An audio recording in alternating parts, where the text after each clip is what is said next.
Sega.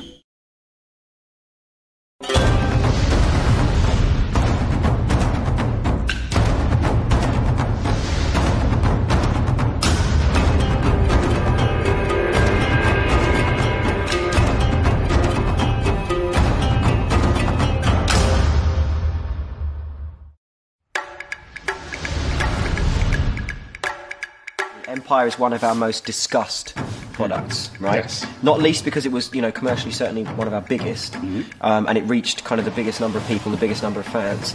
But it did a number of things which some people, kind of vaunted and others vilified. And I think it was a pretty interesting set of design choices. I mean, naval battles. Okay, when we added those, where do you start with something like that? Design-wise, when you add a naval battle to the game, you go, we've had land battles for X many iterations and made those better. Do you just go, well, this is just a land battle at sea? No, this is different. Yeah. You start off by looking at what actually happened. You go to the history and look at how. Actually, naval battles are very tedious in real life because they take forever. Sail about, wait for it. There's an hour of knowing that you're going to die, and then 3 minutes while you die. Slow motion car crash. It is a slow motion car crash. If you look at most naval battles of the period, they do have the air of somebody knows that they're going to get beaten. So there is this kind of car crash happening. But how do you translate that into a game? Exactly. You've got this really slow engagement process and this formation process. Tactically, it's kind of interesting on one level, but it is like two yachts going around a course. There's that constant jockeying about when when you see a sailing race. Yeah, you're jockeying around trying to get in the wind position because that's going on. But at least they're not actually shooting at each other. Before I'd be massively immersed in RPGs or FPS where I'm actually the character, not the third person games, but the FPSs. But this was a strategy game that had the same kind of level of immersion, the suspension of disbelief.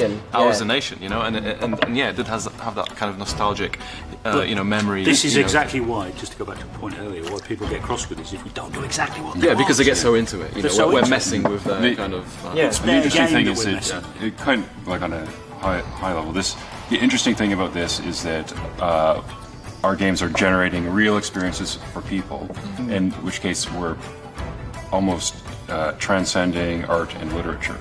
But it's true. Games do transcend. Good games do. Good games do. Right? Because there are so many games out there that you play, and like I say, they're popcorn experiences. You enjoy them. They're a visual feast or whatever, but you don't come away with an indelible personal effect. It's like you look at the number of with Steam. Hours, we can see how many hours people play for hundreds, and they play for hundreds Let's of try hours. thousands. And it's actually yes. There was a guy on the forums the other day whinging about the fact that and I use that word advisedly, he hadn't had good value, even though he'd played for 1,900 hours on Empire. And he's paid $35 for something that's entertaining for 1,900 hours. That's how long is your average console game now? What, 6 hours? 6 to 10 hours? 10's good.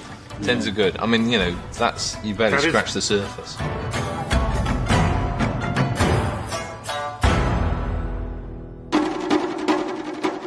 I like it when the game does something that we didn't intend it to and gives us a bit of a surprise.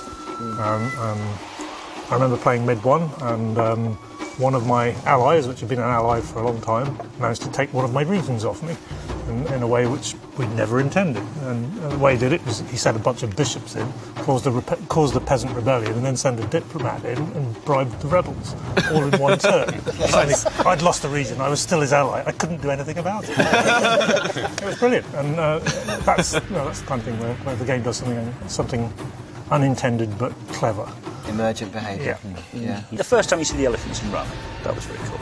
Yeah. That's what I always describe as the Zulu moment. Yeah. The Zulus are thousands of them. Where you.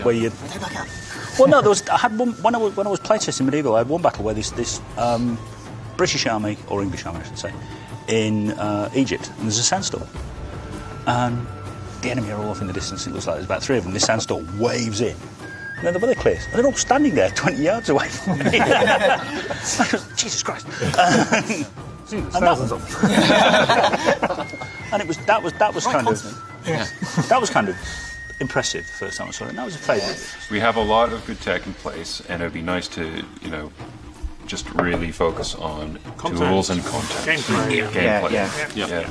See, I like that. I like the way that I hope my hope is that the the power and the computational ability of both GPUs, CPUs, memory, whatever platform we're on, whether it's consoles, PCs, whatever we do, right, and wherever entertainment goes, gets to the point where it's so large and so big, it becomes an utterly creative medium. It just purely becomes about what can you do within this power base, rather than what can you push to the limits of the power base. This is why we're building tools. We've got a nice chunky tools team for Shogun 2 and for Napoleon, and it is becoming easier and easier to generate content. It's still bumpy and rocky, but as the tools smooth out, as they improve, then it becomes easier and easier for people to generate content. We may release the tools. I don't know. I have no idea what's going to go on down the future, but. As somebody generates that content, just let me say, it doesn't become easier. It frees us up. It frees us up to be creative in the ways that we want to on a project. It gives us the ability to just create stuff without any limitation, and that would be awesome.